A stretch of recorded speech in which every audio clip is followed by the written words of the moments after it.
It's Tuesday, and you know what that means. It is IndyCar night on iRacing, but it's just not any other IndyCar night on iRacing.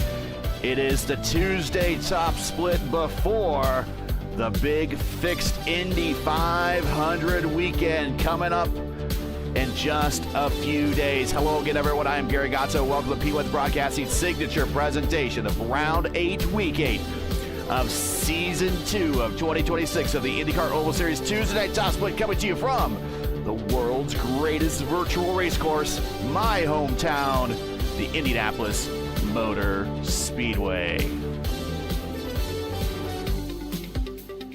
As always, joining me in the booth is Luis Gonzalez Nunez and Justin Petschauer. Justin, opening thoughts here before we start talking about points with Luis. Welcome, everybody, to Indianapolis. It is that time of the year, call to return back home again in Indiana. In this case, back home again to Indiana for the month of May. And what a other way to kick it off than with a somewhat half distance, not really half distance, only a 50-lapper for tonight here at the greatest race course in the world, the Indianapolis Motor Speedway, with the best of the best that are basically using this as a testing ground for Friday night. But as far as the points go, Luis, what you got there?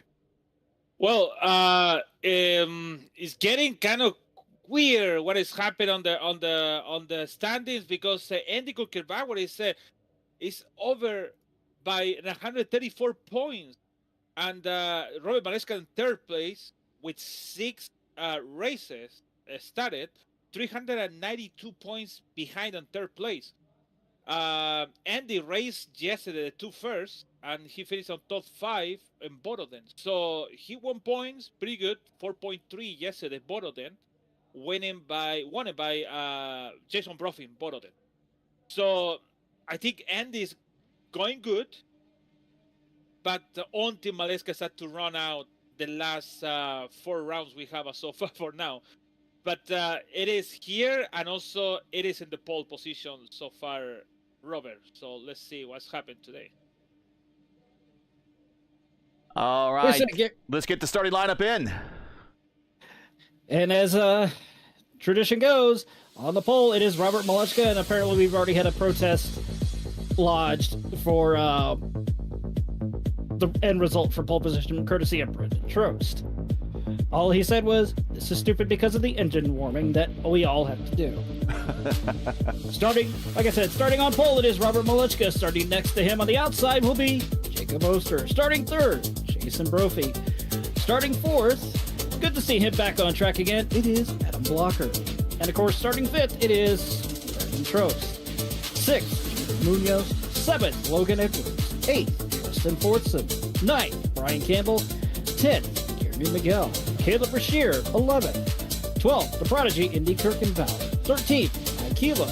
14th, Seb Alexander. 15th, Matt Hollabar. 16th, the boss man himself, Antonio Estrada. 17th, Reed Sweeney. 18th, Elijah Gilson. 19th, Chris Wetz. And 20th, Zachary Robinson. 21st, Brian Underwood. 22nd, Richard Vasquez. 23rd, Connor Berkey. 24th, Logan Treat.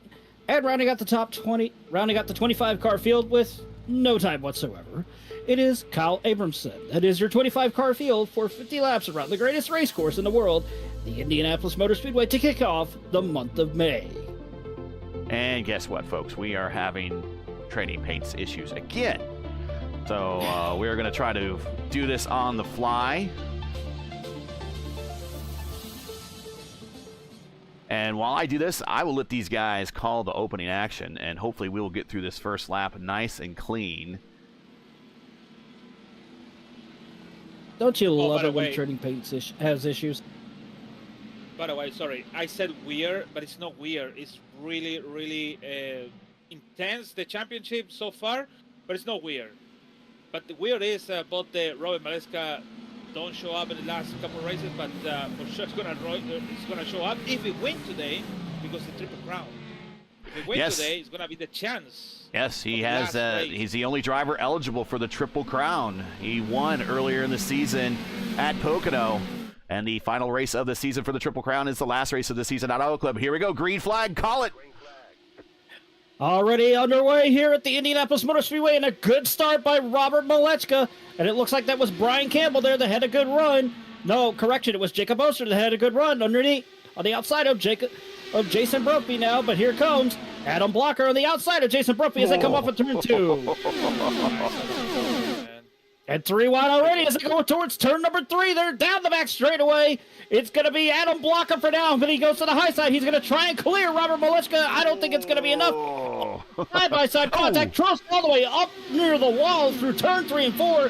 He got up in the marbles there. You really do not want to do that, especially on the start here.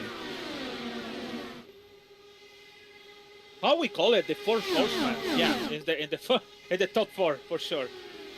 Take the lead on the race. Oh, Trost with a slide job right in front of Munoz. Wow. And Trost almost got put in the wall in the south end of the speedway there. He had the air taken off of his front wing by Jason Brophy. Trost is not going to be happy about that.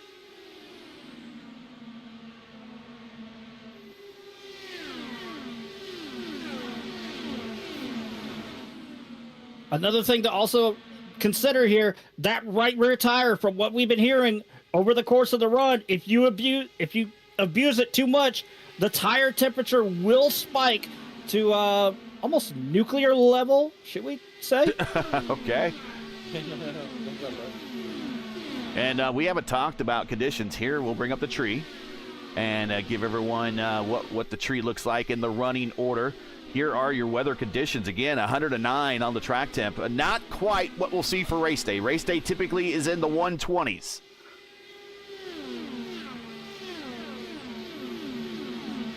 Look like the Rio Indy 500 when we started in 109.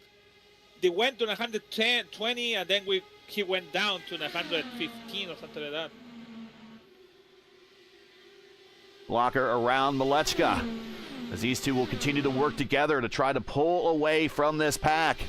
Opening laps here, lap 4 of 50. Thanks for joining us, everybody. Make sure to smash the like button, subscribe to the channel. We're in the early stages here of the Top Split Tuesday race. Just over a 5K strength of field today. Some names you haven't seen in the lineup are in the lineup today. Welcome to all those drivers making their first Top Split appearance. Getting ready for this weekend's fixed Indy 500. And we will be covering one of those top split races here on P1. That will be the Friday 9 p.m. Eastern time slot. The very first time slot available. We'll be covering the top qualifier race of that session. And right now, currently on the pole, the provisional pole for the Indy 500, the fixed Indy 500, is Robert Malechka with a speed of 232.7, a 4-lap average. And it's not just going to be a busy night for iRacing in terms of the fixed set Indy 500. Let's get that promo up, because earlier in the day on Friday, it is going to be the 85-lap event for the iRacing IndyCar Series, the Grand Prix of Indianapolis, live at 4 p.m. Eastern, 1 p.m. Pacific on P1 Broadcasting, your home for everything IndyCar, because at P1, we know what Indy means. Reminder, that is 4 p.m. Eastern, 1 p.m. Pacific, Friday, not Saturday, because the real-life race happens Saturday. Yep, we will conflict, and we don't want to conflict. Although we might actually pick up a lot of people trying to find like a pirated feed of it, and someone might tune in and go, "This looks kind of real," and then they'll realize after they hear my voice that I'm not Will Buxton, or Townsend Bell, or James Hinchcliffe. Well, that's neither you two. Ow! That's a kick in the nuts there. Well, I mean, those guys are the pros. And plus, they don't have problems with trading paints. Yeah, true. But what we're going to do is we're going to exit trading paints entirely. And then we're also going to kill any of the remaining tasks. And then we're going to actually uninstall it and reinstall it on the fly, because that's what we do. And I have a ticket in with trading paints on this, and I have not heard from them. They have not told me what a result is, but I have sent them where I've had to hit the reload paint button multiple times. Majority of the time, if something like that happens to me, I just close out of the program entirely and just restart it. I don't completely uninstall. You know what? You know what? If it was that easy, buddy, it'd be done by now. I work in IT. And there you go. We're now installing it. It's on the screen. Oh, hello. I said, I see that they attempted to Brandon Trost pass Jason Broffin, and Broffin is not. Oh my God, it was close to the wall. There we go. No blocking. It's like nope. You don't want to pass for here, man. But Broffin is making a good job to keep it outside from to the other guys. Oster, Blocker, and Maresca went far from now. And Trost once again venting his frustration, apparently not happy getting the Pruitt fade dealt to him by Jason Brophy. And we will ride with the pole sitter for the Elite Racing League's Indy 500 here. A couple weeks ago, he finished on the podium of that race, finished third behind Tyler Fody and Daniel Falkingham. Daniel Falkingham in the top 33 of the fastest qualifiers right now, provisionally for the fixed Indy 500. So maybe we'll see Daniel again in his Oreo-sponsored IndyCar come Friday at 9 p.m. Eastern Time. Brandon Trost currently in the fastest 33 as well. It was crazy race that day with Brandon Trost leading for almost half a race. I can tell you maybe half, way more. And came with 5 to go. Falkingham made the attempt to tie bomb, but lose the concentration on Brandon Trost, give it to him the second place, and Tyler Fody actually win the race. On the end, won the championship, the champion actually of the ERL. It was really excited race that day. I think the last 10 laps, it was really excited with a lot of battles between Trost, Fody, and Falkingham on the end. Here's Seb Alexander and Ty Quillis. Seb in a new paint.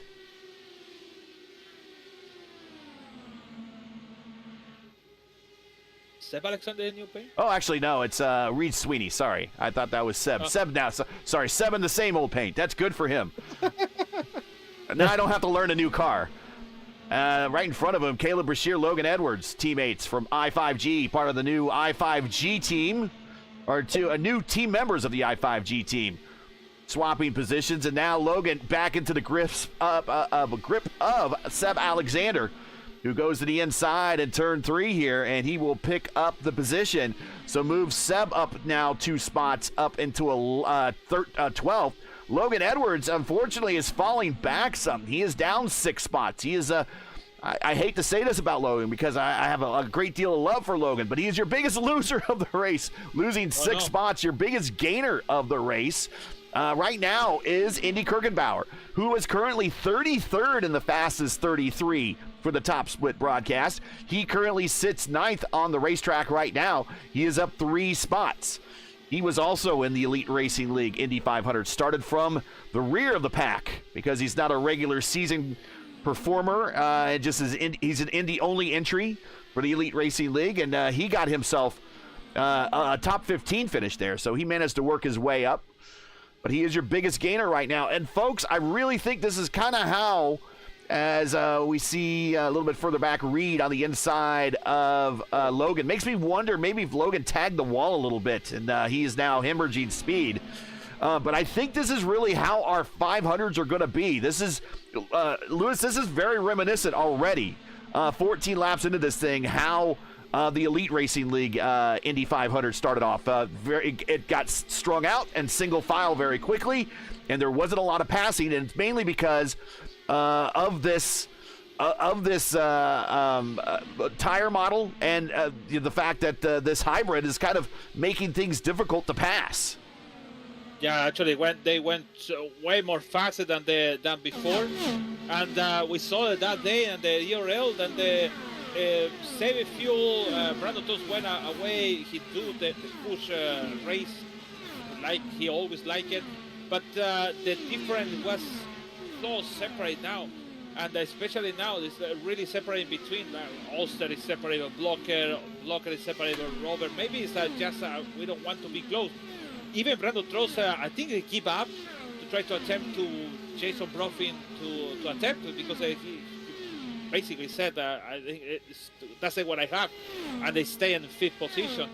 And also the temperature on the track is 114, so it's around 5 more or 6 more degrees than they had before, something like that. So it's getting hot, and maybe on the end it's gonna be hot. But you know what's happened? They're gonna try to go in as much as they can in the tank to coming in for sure. Brandon Tues is gonna come in before to make the undercut, but I hope don't have some incident with the yellow flag and ruin him his attempt. And much like the much like the Elite Racing League's race, Lewis, also notice Robert Malechka, King Robert has worked his way out to a 1.3 second lead. He has about broken the draft envelope back to Blocker, and again, very reminiscent to what we saw in the Elite Racing League with Alexis Newsom, just kind of hanging back of Brandon Tues when he led in those early stages there. Tues at one point in that very opening stint broke the draft envelope and got up to almost about a 2-second lead before the first round of pit stops came around. Yeah, actually, at some point it came in the map. It came Chad Frankenfeld with a good strategy on the pitch, and Alexis Tues started going back and back and back, because we have I think in the yellow flag and caused her losing all these positions. So it was really a mix of the stuff, but they keep Brandon Tues with the strategy he had that day, made him stay in the top 3 even with the unexpected be there, Daniel Fockingham, because it wasn't top 10, top 15, 16, and at some point he finished top 3, so it was like a really surprise, especially with Talo 40 after on the end. But I think it looked like the same we saw that day. Yeah, and very reminiscent. But in the short stint. Actually, we have a short stint that day with the 50 to go yellow flag, and we have the same scenario on the end. But car in the wall off of 4. That is one of our. That is Logan Truitt into the inside wall off of 4. He bounced off the exit of turn 4 off the safer barrier, slid to the inside, did not pick up anybody, but that is going to be day done for Logan Truitt, JP. Yeah, that was a hard hit that he took there coming off of turn 4. He lost the back end a ton of, let's just say, I'm trying to think of a better way to put it. He got a ton of understeer trailing the car in front of him, and he lost all of his front downforce, went into the outside retaining wall off of 4, and shot straight towards the inside retaining wall, completely damaging his car in the front. That is day done for Logan Truitt in the car number 19 for the Napa Auto Parts. Yeah, bad day for the Logans right now. A little bit of Logan's run, but in the opposite direction is Logan Edwards falling through the field. Logan Truitt now out, joining Connor Berkey on pit road with a meatball flag. But one retirement, but no caution. And we are still racing at lap 21, and we expect really, especially with the way that Robert is now kind of broken away, and he has now broken that draft envelope back to Adam Blocker. I expect pit stops really to be occurring here inside of, for sure, 5 to 8 laps. I don't know how much fuel saving. Robert's known for fuel saving, Lewis, but I don't know how much fuel saving he's going to be able to do that far out in front. Well, Kirkenbauer just signaled that he's going into pit this time by, so he's definitely trying the undercut. The question is, will it work out for him? I don't know if he can make it on one stop. He's gambling for. Here comes Trost. This is Trost's MO. So Trost and Kirkenbauer on pit road. 2 drivers in that Elite Racing League race at 500 from a couple of weeks ago. Opposite ends of the grid. But Trost has reached his spot. But, Lewis, I don't know. I mean, based upon everything we saw in the Elite Racing League and what we know about these cars, I don't see these guys being able to go. Well, it's going to be right at the extreme range. If they got to get some help. They got to get some help. It's going to be in the 30-lap range. But we kept hearing that, 30 laps, at least with the new hybrid, is a bit of a push now these days. It used to be 30 laps before, without the hybrid, was pretty easy. Long time ago, we used to make that 29, 30. If you make the, now it's almost side by side with Robert Malesca. And Malesca into the wall! An uncharacteristic mistake for Robert Malesca. I think he should have just let Trost go, and I thought he probably was racing him a little bit harder than he wanted to. Got a little arrow wash, goes up and kisses the turn 3 exit wall. Does that damage his car any? We'll see him going through 1 and 2 here on the south end of the racetrack. Oh, that was a good tank slapper coming off of turn 3 there. That's definitely bent something, I guarantee it. iRacing forgiven. Sure, Robert Malesca. But you know what? It's been in the leader for 24 laps with no draft, no dirty air. I came Brandon Trost in the wrong place to make the dirty air to him with the new tires, and for sure, I think it makes sense. Like you said, Gary, why not let pass? Just don't go for that. Just it is okay. I know the strategy in between Robert and Trost is not the same, and Robert can do it. Even you said that. Actually, the question is about your question. My answer is, I think Brandon Trost is really bad, because the tire is going to be destroyed when coming on the last stint, at the last couple 5 or 10 laps to go, when they try to defend maybe the first position, but Robert's going to have a fresh tires at the end. Now, we were talking about the hybrid unit here and how it's really affecting these cars. From what me and a number of others have heard, as well as have been discussing on the IndyCar Community Discord, from what it sounds like, the hybrid unit for the 2028 chassis, as well as the engine tech regulations, is going to be much lighter than this tungsten brick of a hybrid unit that was installed here just a few years ago. I think the hybrid unit, at least for this car, might have been a bit of a square peg and a round hole type configuration. They made it work, and it bought them some time to get to the 28 chassis. And I suspect the 28 chassis, everything will snap into place a little bit better. And these cars will be a little bit more made for the hybrid, whereas these current IR18s, the hybrid wasn't in mind necessarily when these things were built.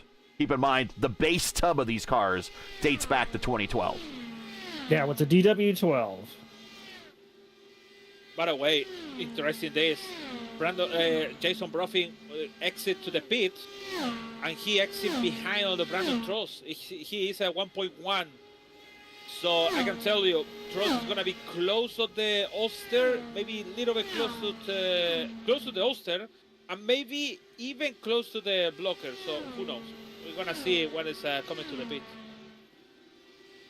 Now, I'm going to make a bold prediction on when the chassis is revealed, because they said it's ready to be unveiled. I'm going to make the bold prediction that it gets unveiled during the broadcast before the start of the Indy 500 this year. Okay.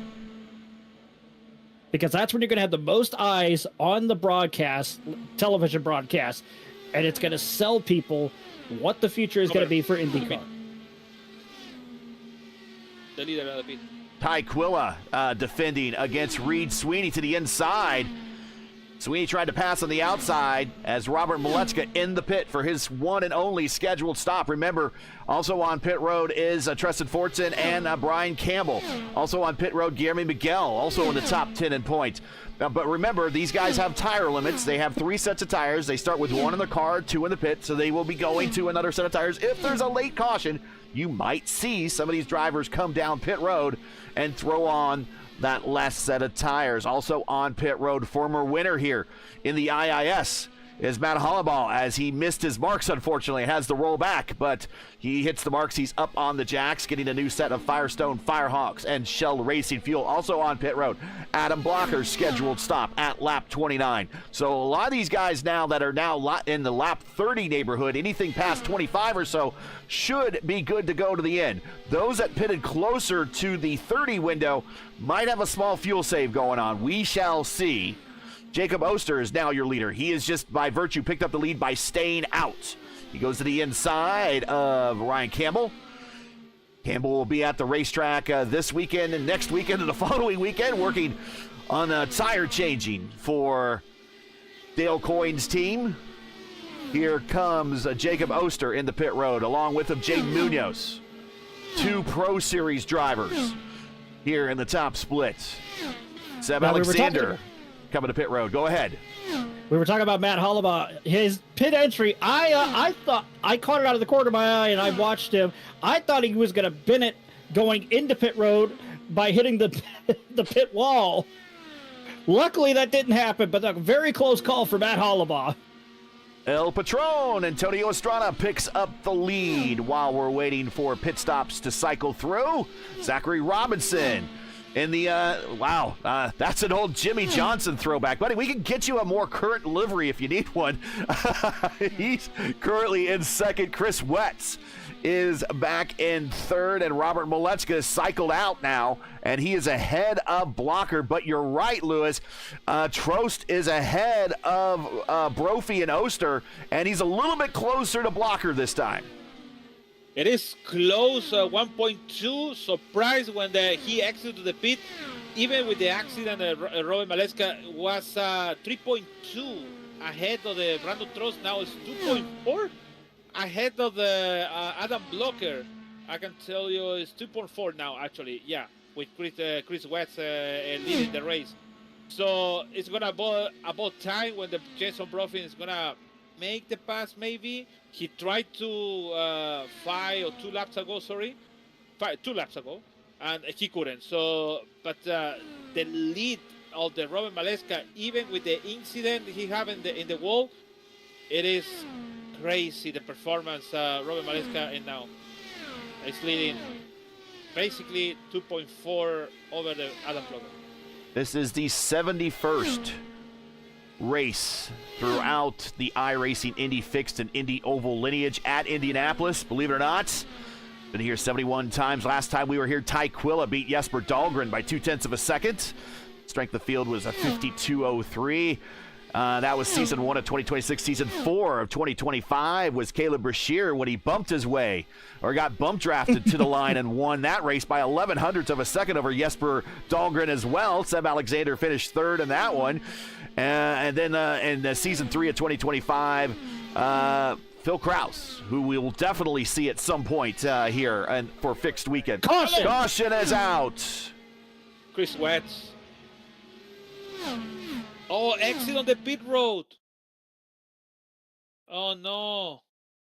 Oh, and he clips the grass. Oh, my God. He was Connor Berkey. Oh, and that is just a let's ride with Berkey there. He's in the Fortnite car. We can get you a livery there too, Connor. Let's watch from his point of view. I mean, this kind of happens outside of his field of view. As he comes around the corner, and then all of a sudden there's a car. He should be seeing the car to the inside coming around the corner. This is what he doesn't expect. Whoa. Wow. Need a change of fire suit after that. Oh, Okay, well, this changes things now. With coming up to 15 to go, do we see anyone? Well, I don't think we will, but I'll go ahead and pose the question. Do we see anyone come to pit road, throw on that last set of tires, and kind of make a bonsai move? But we also see that track position is everything now with this current tire model and the way this car handles. Do we see anybody just giving up that track position, Lewis? Oh, we see a whole bunch of them. Tristan Fortson pump fakes. He decides he's going to come back on the racetrack. Indy Kirkenbauer is now coming to pit road to service to his crew. It remember me one of the Indy 250 I have with all these Latin American guys. I leaded the race. I decided to come into the pit and nobody came. Sorry, and I lose so much track even with the new tires. Underwood.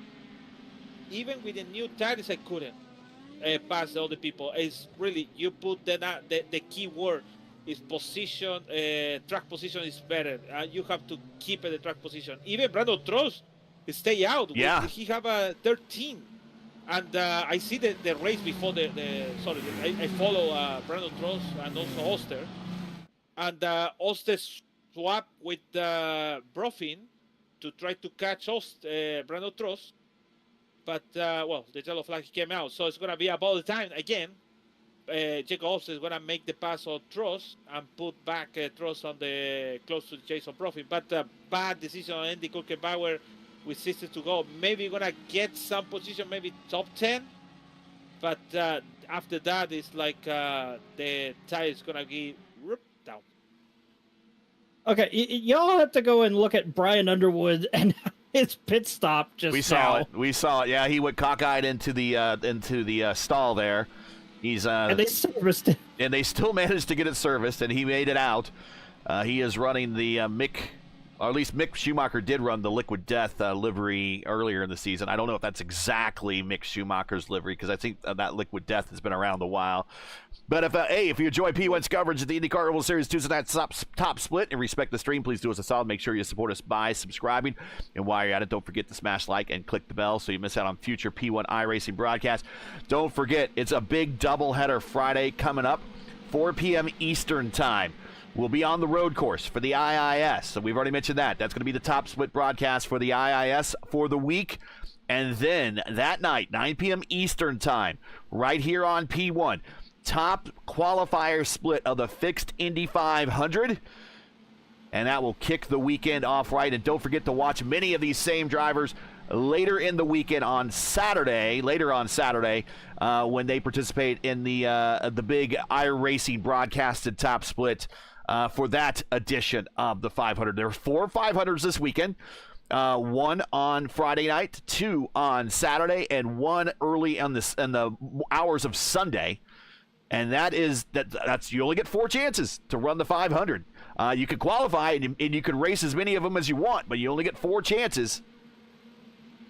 So we're getting ready to go green here with 14 to go, or coming to 14 to go. It is Robert Malechka, Blocker, Trost, Oster, and Brophy. And I got to wonder this time, Lewis, does Blocker let Malechka get away like he did last time, or does he fight him a little bit harder this time to stay closer? Because he doesn't have as much time if Robert escapes again. Oh, sure. It's going to be really hard now because Robert's going to be escape himself. And it's going to avoid the time when they see Oster coming out. And now is need to go to defend it hard. Brandon Trost, his position, because the tire, they have a difference. It's 15 versus 6. All of these guys. Blocker with a good high run off of the short chute down through 2. He's going to have a good run down the backstretch. Robert goes to the inside. Malechka goes to the outside. Also look at the battle behind Trost and Oster. Side by side for first and second and third and fourth. Into 3 and 4. Malechka down low. Blocker up high. Blocker just can clear him. And Oster moves up the third. Oster with a good run on Brandon Trost as they were going into turn 3 there. Now Oster has his sights set on Robert Malechka and Adam Blocker. Robert Malechka now back to the high side as they go into 1 on Adam Blocker. Through the 16th Street portion of the racetrack. Back around turn 2 at the Riley Children Hospital Suites in turn 2, down the backstretch one more time, separating two portions of the Brickyard Crossing golf course.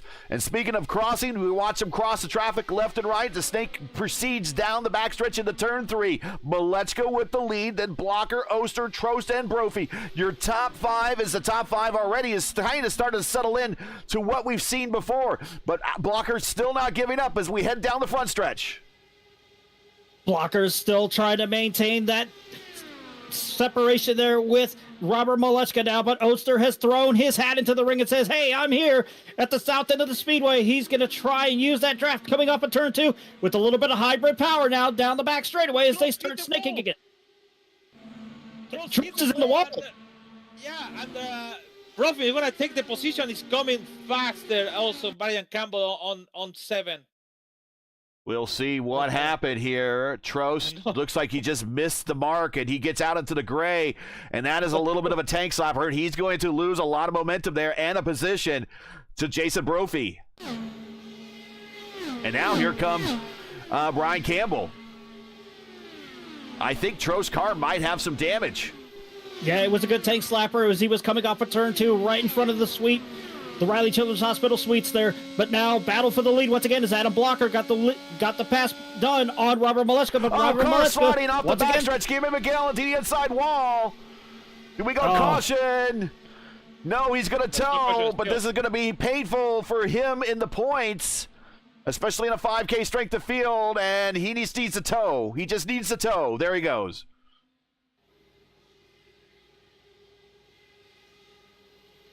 A lot of battles around. Fortson around Trost. Sweeney to the inside. Wheel to wheel with Caleb Brashear. Sweeney's been showing some moments of speed in this race. Yeah, Sweeney's been taking his time, making his moves as best as he can. But he's still, there's not going to be enough time as there's only 10 laps to go, coming to 9 to go this time by. But also, look at Seb Alexander. He's trying to get by Jade Munoz. Munoz throws the block on him just a little bit as they come up in turn 4 here. That's going to at least try and, yeah, big run there for Seb Alexander underneath him as they go down past the yard of bricks into turn 1. It looks like he's going to get the job done. Yes, he will. Move. Ooh, excuse me. Takes your breath away, doesn't it? Sweeney to the inside. That little bit of a lift by Jade Munoz interrupts the momentum just enough to allow Reed on by. So Reed Sweeney now up to 9th position inside the top 10. But the battle up front continues to rage on as Malechka and Blocker are each in one another's wheel wells right now. But here comes Jacob Oster. Oster with that. Oh, sorry, keep going, sorry. Oster with that run now. He's watching what's going on in front of him between Blocker and Malechka. Oster, he's trying to pull a Pruitt fate of his own by just following where Adam Blocker is going. But every now and then, even with them snaking down the back straightaway here, it doesn't do much. But now Oster has got a huge run with that hybrid usage there. He's right there. He stayed right up on the high side there while they were snaking down the backstretch. And so much dirty air thrown on Oster's front wing there, loses a little bit of momentum as they go through the north end of the speedway and head back towards the yard of bricks. Yeah, big lift by Oster as we ride with the 3rd place car as they continue the snake down the front stretch. This time Oster just holds his line, building up that momentum going into 1, and he gets just a little bit closer to Adam Blocker. These are all teammates, 1, 2, and 3. Brophy in 4th.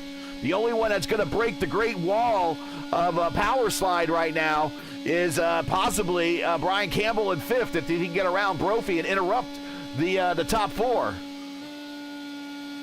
Yeah, that'll be the question there, but right now it doesn't look like it's going to be enough for Brian Campbell to get up there to essentially, as you said, break the great wall of power slide as Brophy is he's maintaining his position as best he can while almost playing, I wouldn't want to say playing defense because he's not close to the top 3 there, but he's close enough to where he can disrupt the air on Brian Campbell's front wing there.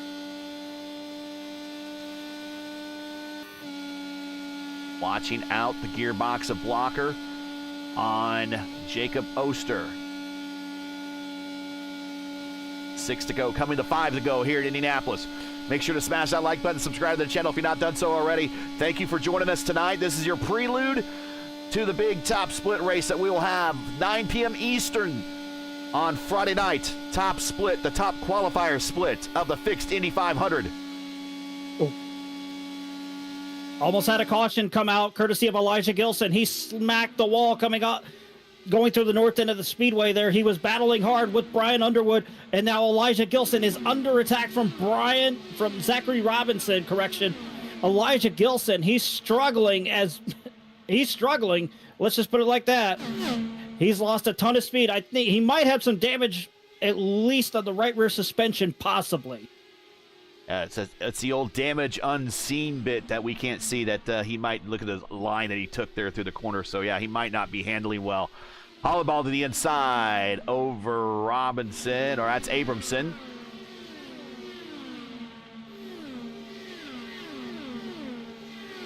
Meanwhile, up front, the battle starts to stretch out as Robert Malechka is looking for another win this season. Remember, he started off this season by winning 3 in a row at Homestead, Richmond, and Pocono. Adam Blocker stopped the streak at Las Vegas. Malechka restarted it at that extremely boring race at Iowa.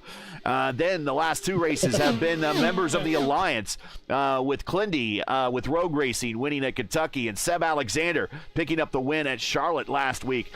Do we see Team Hype here? Power Slide again. Do we see Team Hype Power Slide once more start the streak here at Indianapolis? And does Robert get 2 crown jewels to the IndyCar Triple Crown? A feat that's only been accomplished a handful of times in IndyCar history, most notably by, of course, Allenser Sr. He won the Triple Crown in IndyCar racing. Gordon Johncock won 2 crowns of the crown jewels of the Triple Crown. Rick Mears won 2 crown jewels of the Triple Crown. Does Robert Malechka join that list? And it's a very small list of drivers. Does he join that list of real drivers as getting 2 of the crown jewels? We've had drivers before here in the Oval Series get close. Notably, Oster was one of them, but no one's been able to clinch the Triple Crown here in a very long time. So do we see Robert Malechka here in week 12 at Auto Club finally be able to do it? But he has got 2 more laps to go here at Indianapolis to get that second crown jewel. I'm going to be honest. I think he's going to get it. I think Robert Malechka is going to get that crown jewel here. Down the main straight, and the field is looking pretty static. Next flag ends this race. White flag out. Robert Malechka into turn 1, down to the white line, looking clean, clear by 6/10 over Adam Blocker. I think we're going to see a lot this Friday and Saturday and Sunday on the top splits. Whether you watch someone streams or one of the broadcasts, it's going to be a lot like this. I don't think you're going to see a lot of close racing. I think you're going to see a lot of single file, and you might see someone gamble on strategy. Today, no one gambling on strategy. This has been all Robert Malechka's race from the get-go, off of quarter number 4. Turn for home and looking for the checkered flag to win 2 of the crown jewels this season. Robert Malechka wins once again at Indianapolis. They don't call him the king of Indianapolis for nothing.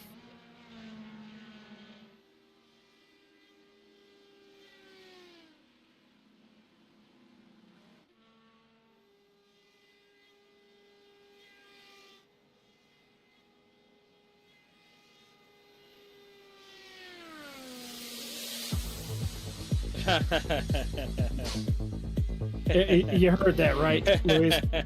Yeah. I don't know. We all appreciate the way. Look at him practice a hot pit stop, by the way. It is, yeah. But we appreciate all the people racing today and racing hard, and all the viewers to be here and be with us. So that's what we appreciate. Robert Malechka with the win. Pretty dominant win over Adam Blocker. Jacob Oster in third. Brophy fourth. So the Great Wall dominates the top 4 positions. Brian Campbell, kind of best in class for Brian Campbell, the lead non-power slide car or team hype car. Is it team hype, power slide, team hype? I forget what it's called now. Anyways, the super team takes the top 4. Brian Campbell, best in class of the non-super duper team up front. But with Rogue Racing leading the effort there in 5th, Tristan Fortson in 6th. Seb Alexander in 7th. Reed Sweeney making his first top split appearance in a top 10 in a 5K strength of field race. Very impressive. He comes home at 8th. Ty Quilla in 9th. Of course, Ty won here last time, so he was the defending winner. And Brendan Trost fades to 10th with possible damage on his car. And we got Antonio Estrada, El Patron. He works up to 11th. Then we got Indy in 12th. Our points leader, Caleb Brashear, 13th. Jaden Munoz, 14th. Logan Edwards, 15th. Vasquez, Underwood, Gilson, Robinson, and Hollenbaugh, your top 20. Abramson, Berkey, Miguel, Letts, and Truitt, all some with issues tonight, others just not the finish they were looking for in a race that didn't feature an awful lot of attrition.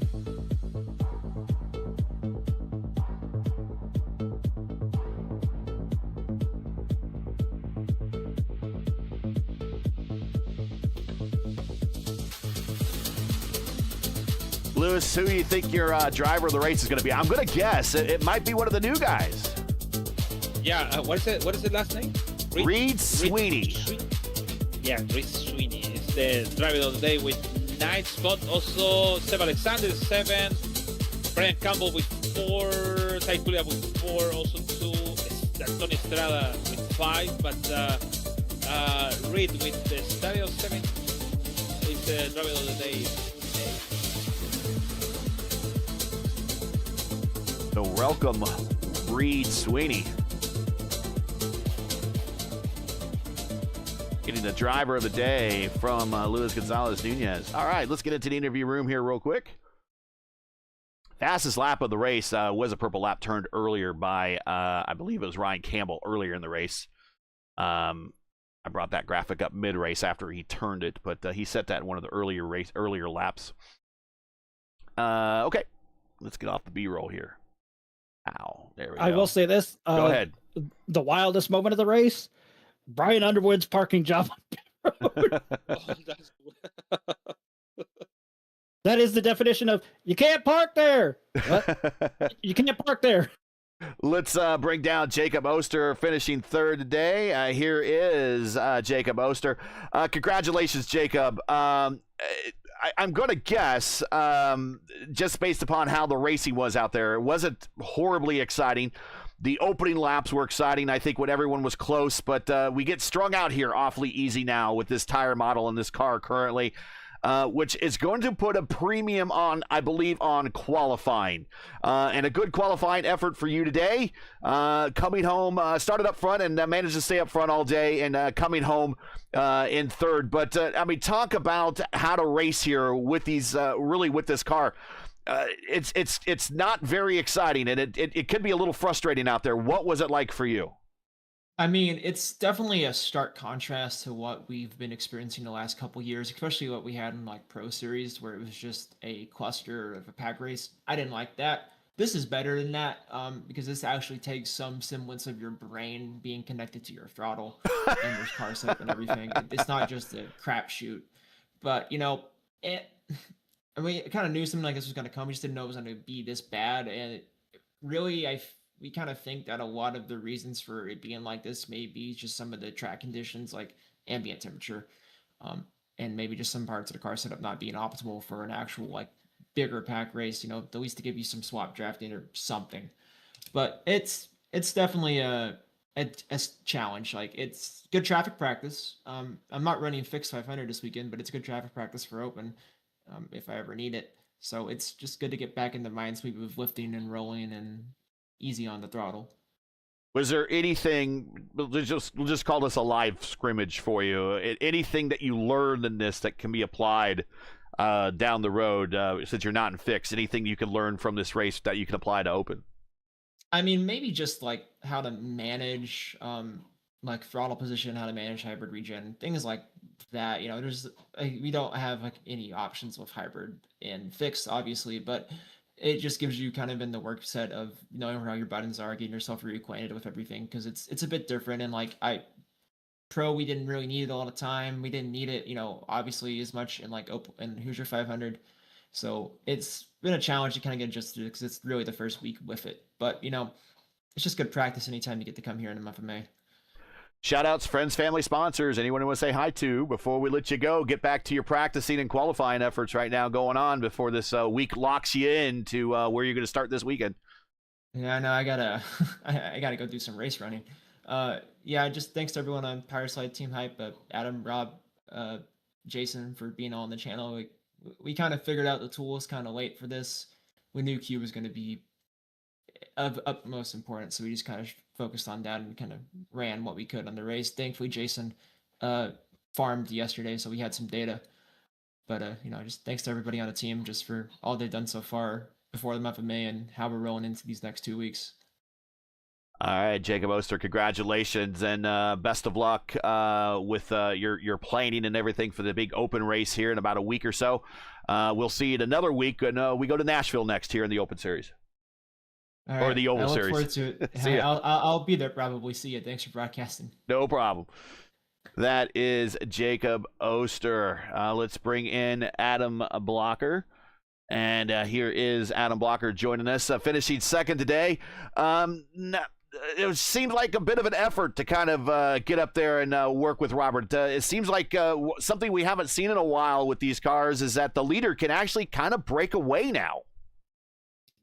Yeah, I would say that the reason at least all four of us are interested in running this race, especially me because I hadn't run any of these races yet this week, was just to learn, because this package with the different tire and different either drag or power or whatever they did to make us go faster is a lot different. And yeah, it's a lot harder to get to the leader. Like pretty much in that first stint, I had to decide between whether I was going to keep fighting Rob or whether I was going to sit back and just try to save my tires and not destroy them.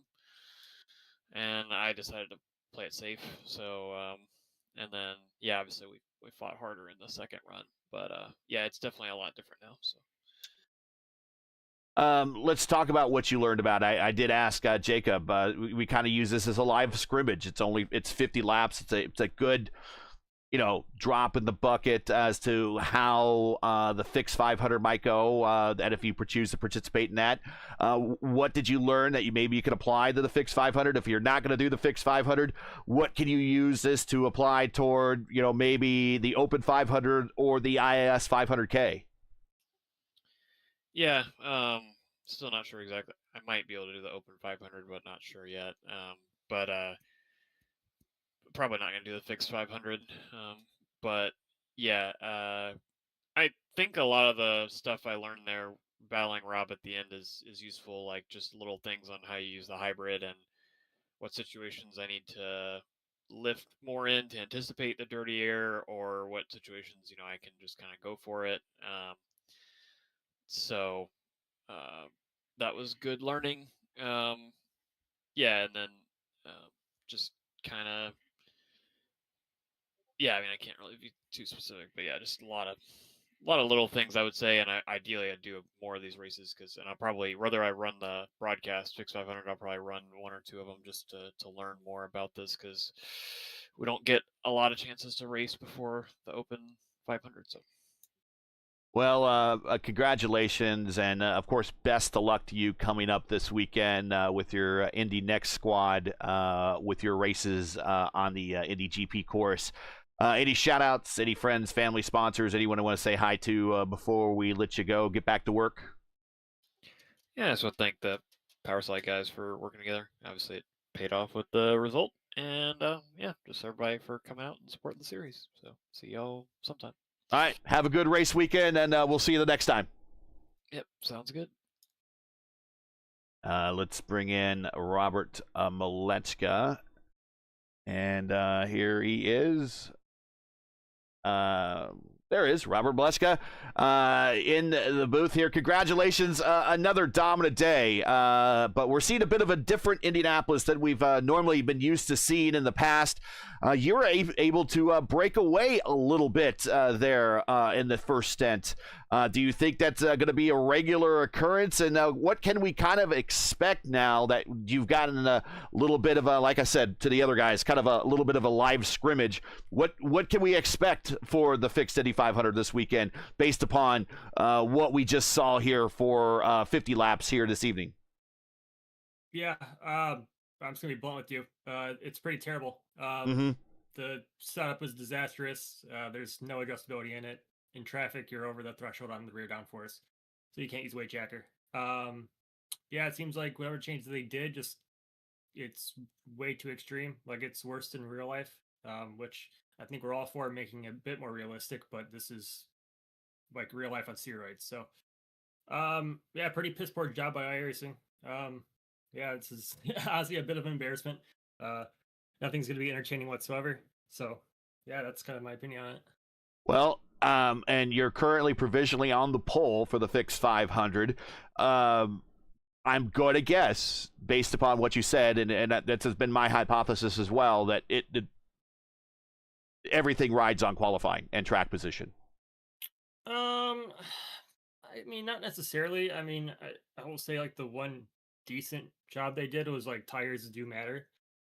So if you need to undercut people, like, you can get that extra boost from fresh tires. Well, if you stay out, there's a chance you can overcut.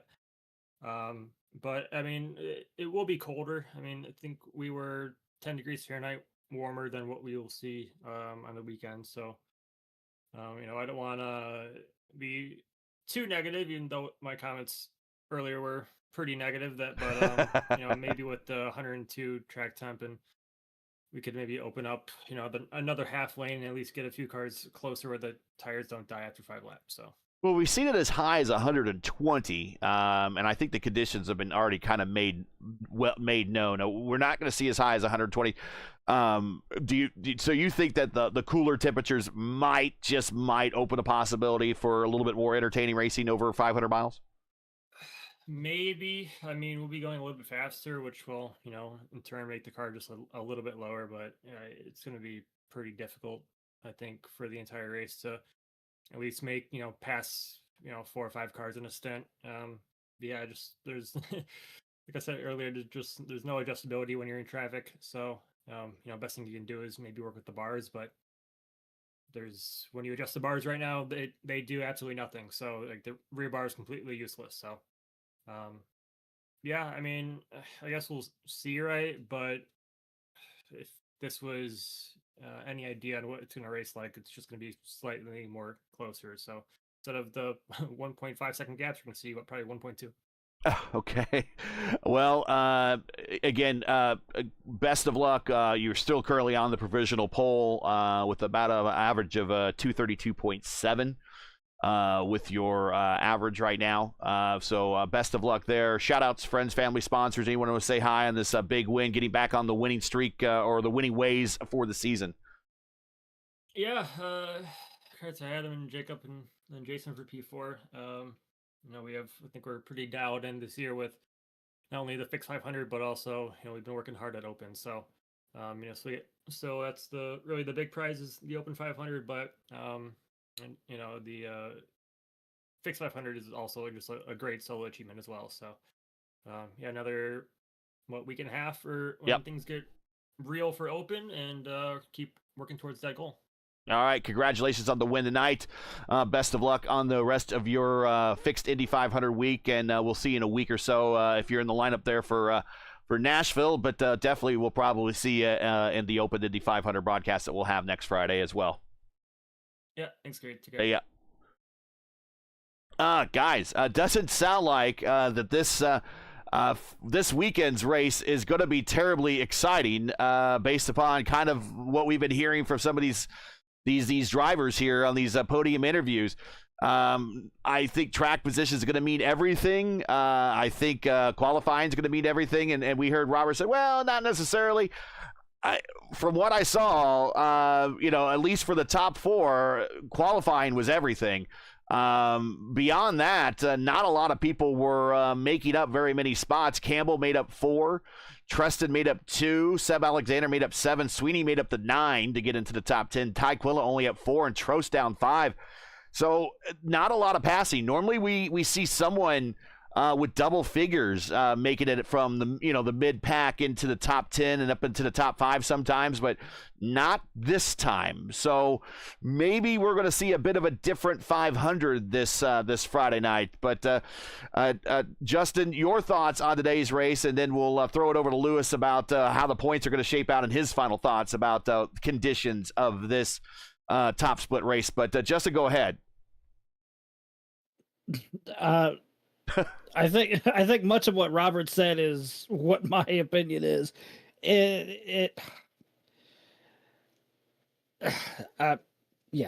Just what Robert said. That he basically, I agree with what he said. Okay, cuts right to the. It's like, I can't say anything nice. I'm not going to say anything at all. Cut right to the quick. I get you, Lewis.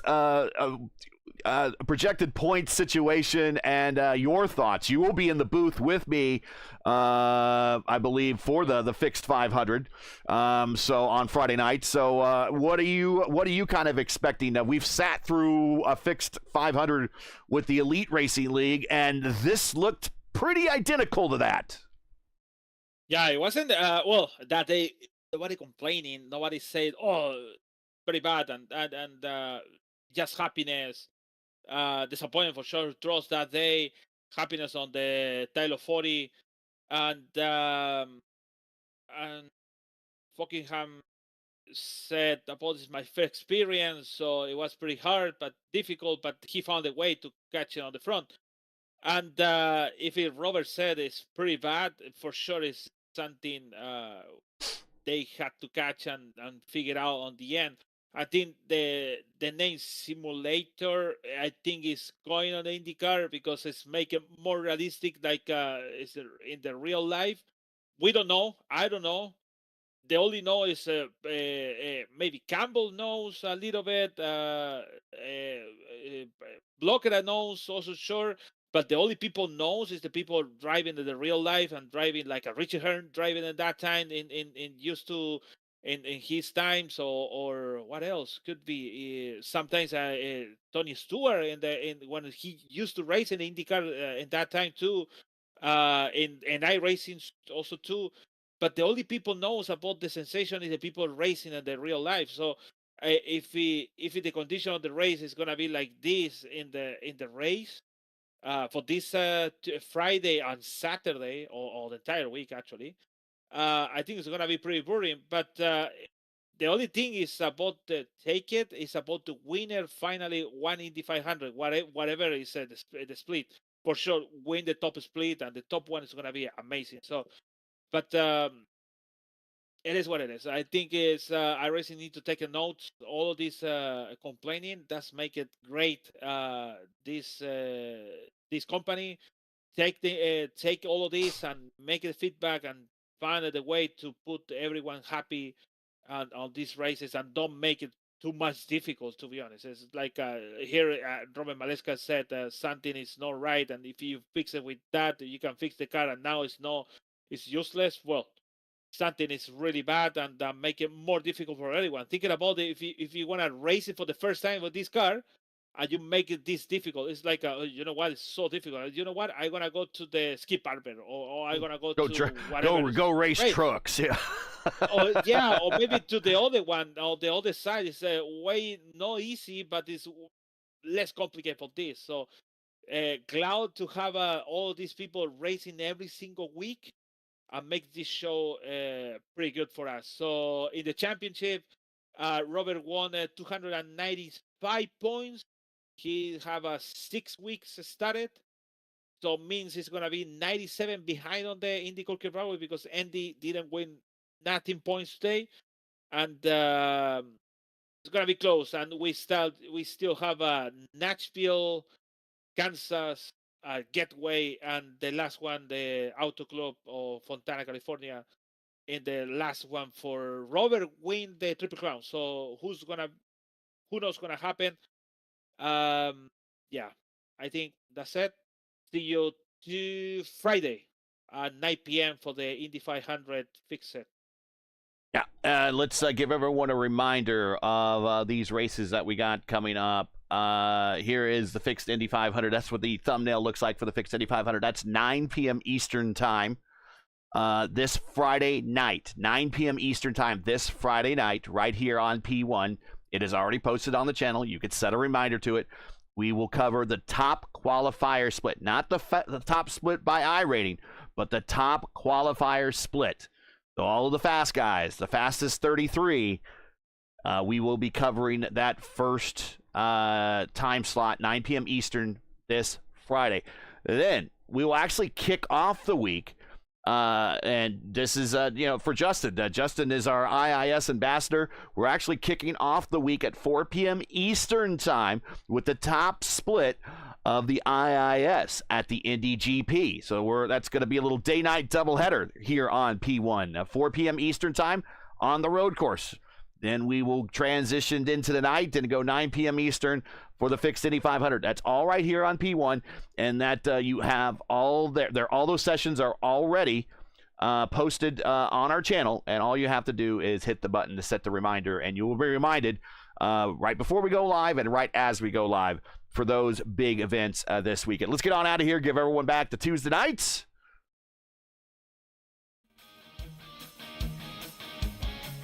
Oh, boy, what a long week. And it's just going to be getting longer. We got 2 more big ones to go this week. And that kind of just starts off our big Indy 3 weeks. Then we got, of course, the Open 500 a week from this Friday. And then the Saturday after the Open 500, we'll have the IIS Indy 500K. So 3 big weeks from Indianapolis here in the simulator. Don't miss it. It's all right here on P1. So that's it for tonight. Once again, your podium here from Indianapolis, Robert Malechka, with win number 5 this season over Adam Blocker and Jacob Oster. So we're going to get a real good preview of that. This is kind of what the fixed 500 is going to look like. We'll see. So tune in 9 p.m. Eastern this Friday for that fixed 500. Join us again next week for round 9, week 9 of season 2 of 2026 for the iRacing IndyCar Oval Series Tuesday night top split as we head 4 hours south of Indianapolis. We go to Nashville Superspeedway. Coverage will begin around 8:15 p.m. Eastern time. Again, it's 8:15 p.m. Eastern. And last year, if you might remember, those Nashville races were very different than the Nashville races we had before. Normally, the Nashville races kind of just really were awful. And it kind of turned into a bit of a pack race and a bit of a different style of race. Go back and watch those. But we might be in store for a bit of a different race than what we saw today here in Indianapolis at Nashville, so don't miss it. 8:15 p.m. Eastern time. If remember, correct broadcast time in your area, you can find everything right here at youtube.com/@P1 Broadcasting. Hey, we love bringing these races to you, but not easy. We require time and money to produce. If you share our passion for the sport of IndyCar and enjoyed our coverage of the IndyCar Oval Series Tuesday night top split, please take time to visit our GoFundMe page. The link is in the description. And to donate to our 2026 broadcast fund, you can also send us super chats as well. We realize times are tough. Believe me, I have seen what the cost of gas was. Oof. And so any contribution would be greatly appreciated. We thank you for watching and making us a part of your Tuesday each and every week. And I do not envy you at all, Justin. You're driving all the way from Las Vegas to Indianapolis for your 500 trip. Right now, Indiana has like the highest gas prices in the nation right now. So get ready when you get here. Get ready, man. It will be $70, $80 tanks for you here. You think it's bad in Indiana? Come to Vegas, you'll get much worse. Now, as you know, the YouTube algorithm game is not an easy one, so please help support P1 with the weekly grind. Leave a comment below. Let us know you thought of tonight's race. If you enjoyed tonight's coverage, support us by smashing like in the video. If you're new, click subscribe, and while you're at it, hit the bell for weekly reminders so don't miss out on more of P1's other iRacing programming, including right now. This is going to be a really unique race, and I encourage everybody to stick around and watch this. It's the iRacing Indy Next Oval Series currently underway on the Mexico City Oval. on the Mexico City Oval. You gotta check this thing out. I don't think there's ever been a broadcasted race from the Mexico City Oval. That is next, getting ready to go live right now on the channel for the Indy Next Oval Series. So stand by. You'll be redirected to that soon as we end this stream. Track cams for this race are provided by Whiplash Sim Cams. Get the most out of your iRacing experience with the Whiplash Sim Cams. To learn more about Whiplash, like them on Facebook. You can follow them on X and Instagram. All the links you need are in the description for business inquiries. To learn more about P1 and what we do, like us on Facebook. You can follow us on X and Instagram. You can follow all of our social links on Linktree. You can check those out in the description as well. So for Justin Petschauer, Luis Gonzalez Nunez, everyone here at P1, I'm Gary Gatso saying all good night. And thanks for watching. And to all of our men and women serving in the military as first responders, Godspeed, God bless, and come home safe. Again, just a reminder, 4 p.m. Eastern time, Indy GP right here on the channel Friday, 4 p.m. Eastern, and then 9 p.m. Eastern, the Fixed Indy 500 top qualifier split, 9 p.m. time slot on Friday, all right here on P1. Don't miss it. Until then, catch us again next week when we go to Nashville for the next race of the IndyCar Oval Series Tuesday night top split right here on P1. Good night, everybody, and stay tuned and stand by from Indy Next from the Mexico City Oval.